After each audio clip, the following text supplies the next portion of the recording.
Hello everyone and welcome back to the GSMC Fantasy Sports Podcast. Like I said, for today's second segment, we are switching from the NBA to the NHL, where I recap the Panthers-Oilers Game 1 of the Stanley Cup Finals. But before we get into that, I would like to remind you yet again that if you do feel so inclined, do please consider leaving a tip or donation at the link gsmc.cloud. It is a huge support to both the network, me, and my fellow podcasters, so anything you leave is greatly appreciated. Now, let's get right into it. Basketball to hockey, where the Panthers faced off against the Oilers Saturday night in Game 1 of the Stanley Cup Finals. This was such a very weird game in my opinion because you had the Oilers doing their thing. They were dominant in the power play, but then they just didn't score any goals. And the Panthers, even though they had much less shots, as always, the Edmonton Oilers, their kind of forte on the defensive end is limiting the amount of shots a given team can get. The Panthers just took those chances and scored them, and it ultimately ended up a 3-0 shutout for the Florida Panthers as they take Game 1 of the Stanley Cup Finals.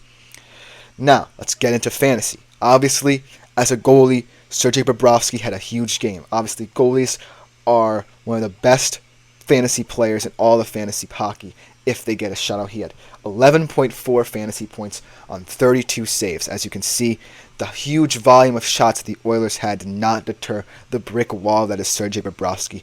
He was a star in this game. His heroics were the ultimate reason why the Florida Panthers made this look like a dominant victory. Another huge player who I've been asking to step up for the Florida Panthers, imploring to step up on this podcast for quite some time, Carter Verhaeghe. He had 7 fantasy points, had 1 goal in this game, and a plus-minus of 1.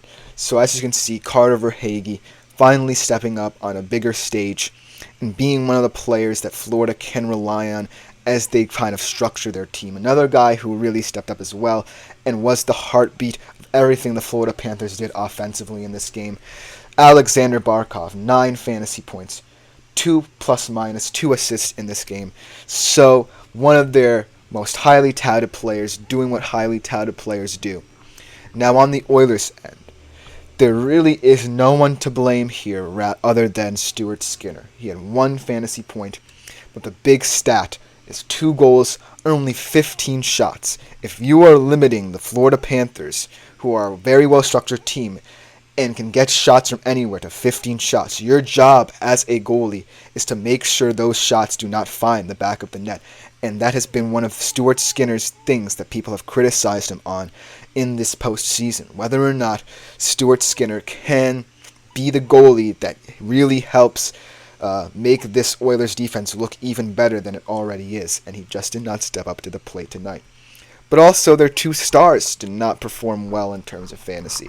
Connor McDavid only 1.5 points on a -2 plus-minus, and Leon Draisaitl 1.5 points on a -1 plus-minus. So obviously the Oilers stars did not perform well. But there is a reason I said that this game is more decisive than dominant, because of the fact that Florida was outshot by a huge margin. And it's just the fact that the Florida Panthers have a goalie they can rely on at any given night, and the Oilers probably do not. Obviously, Stuart Skinner, out of the conference finals, had 2 fantastic games for the Oilers to get back into that series and ultimately win it. But right now, the Florida Panthers have the better goaltending thing, and the Oilers have to figure out a way to solve him because of the fact that the Florida Panthers are not just Sergei Bobrovsky as well. They have guys they can rely on. And we saw 2 nights ago, the ways that Florida can shut down this Oilers team outside of Bobrovsky. And one big thing that the Florida Panthers can take away from this game is that they shut down the Oilers' best power play unit. They were 3 for 3 on the penalty kill. Now that is huge for Florida. If they can continue putting up those numbers on Oilers' power plays and get solid performances out of Sergei Bobrovsky, then this could be a series that Florida takes easily. The Edmonton Oilers ultimately performed very well in this series, in this game, but ultimately their thing was that they just could not get past the fact that Sergei Bobrovsky was having a world-class performance in goal. And the Oilers, they are predicated on getting those man advantage opportunities, whether it come from McDavid and Leon Draisaitl centering the puck towards the net, or guys like Evan Bouchard from the defensive line banging in shots from the blue line. That's what they are predicated on. However, the Florida Panthers do not care about that because of the fact that on power plays, their whole defensive structure is built around the fact that, hey, we might not need to be perfect because we know we have a goaltender who can back us up in Sergei Bobrovsky that can save any shot that the Oilers will throw at him. And he did last night. 2 nights ago, rather. I'm sorry, I'm getting all mixed up with the scheduling of both of these finals. But also, let's look at the Florida Panthers offense, because kudos to them for taking the shots that they were given. Obviously, the Oilers defense, to only give up 15 shots, played a fantastic game. But the problem is Stuart Skinner. Stuart Skinner just needed to be more attuned to what was going on around him, and he just was not up to that task. Obviously, if you look at the Florida goals, they were kind of well-produced team goals, but Stuart Skinner could have definitely saved at least one of them, in my opinion. But let's not dwell on that fact. Let's dwell on the fact that the Oilers, in order to take the series, will need to, A, be very mindful of how Stuart Skinner plays the goaltending position, and B, on the offensive end, try and create more opportunities for Connor McDavid and Leon Draisaitl in front of net, whilst also trying to figure out ways to get long-distance shots from Sergei Bobrovsky. Because here's the thing. Sergei Bobrovsky in this NHL postseason has been one of the best goalies in terms of stopping the 5-hole shot. If you're not familiar with hockey, the 5-hole shot is when you go between the goaltender's legs. So Sergei Bobrovsky, in terms of stopping shots down low, has been one of the best goalies in the postseason in that respect. However, a lot of the goals that he has let up have come from his blocker side, where it's above his shoulder. So that's what the Edmonton Oilers need to look at.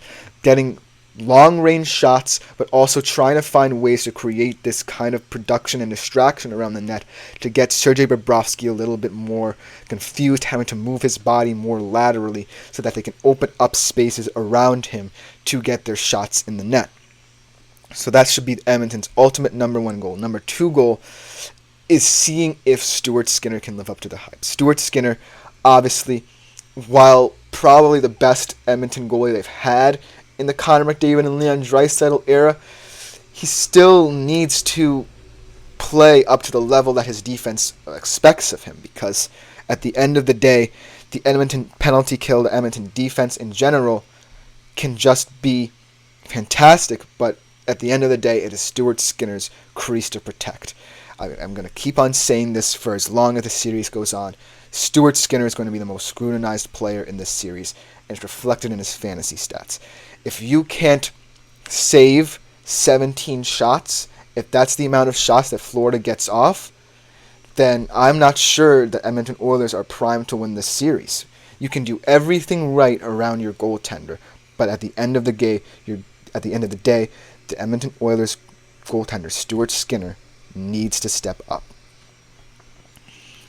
But let's just go back to the Florida Panthers for a second. What an incredibly structured team. This team kind of reminds me of the Celtics in the NBA, where you can get fantasy production, you can get point production from any player on this team, as seen by Carter Verhaeghe, a guy who didn't necessarily have a fantastic conference finals, but stepped up to the plate in the first game of the Stanley Cup Finals. And then Alexander Barkov doing what guys who are captains of this team, leaders of this team, have to do in order to get their team across the hump. That's what's scary about the Florida Panthers. Even though Edmonton did the best they could do and limited the shots that the Florida Panthers got, they still were able to put up 3 goals, obviously at the end of the game. One was an empty net goal, but they were still able to score goals. This series is going to come down to who makes their chances, who takes their chances. If the Edmonton Oilers can't solve Sergei Bobrovsky, they are in for a long series. They have to find ways to create long-range shots. Evan Bouchard, I'm looking at you. I know I haven't mentioned his name because obviously These two stars in McDavid and Draisaitl also didn't produce, but Evan Bouchard, you have to be the guy to stick a puck past Sergei Bobrovsky, get this team going, because he has been the guy that the Oilers have turned to in terms of long-range shots that can really confuse a goaltender. So look for Evan Bouchard to be the kind of breakout player that the Edmonton Oilers need in order to win the Stanley Cup, because if they don't solve Bobrovsky, like I said, they're in for a very, very long series.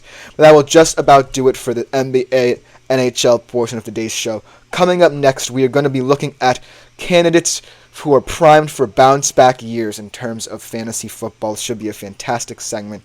These are a lot of different players who, whether or not they're stars or looking to become stars yet again after fantastic breakout seasons that might have stood alone after they got injured. It's going to be a great segment that you guys do not want to miss. So we'll be right back with that segment, and should it be a good one.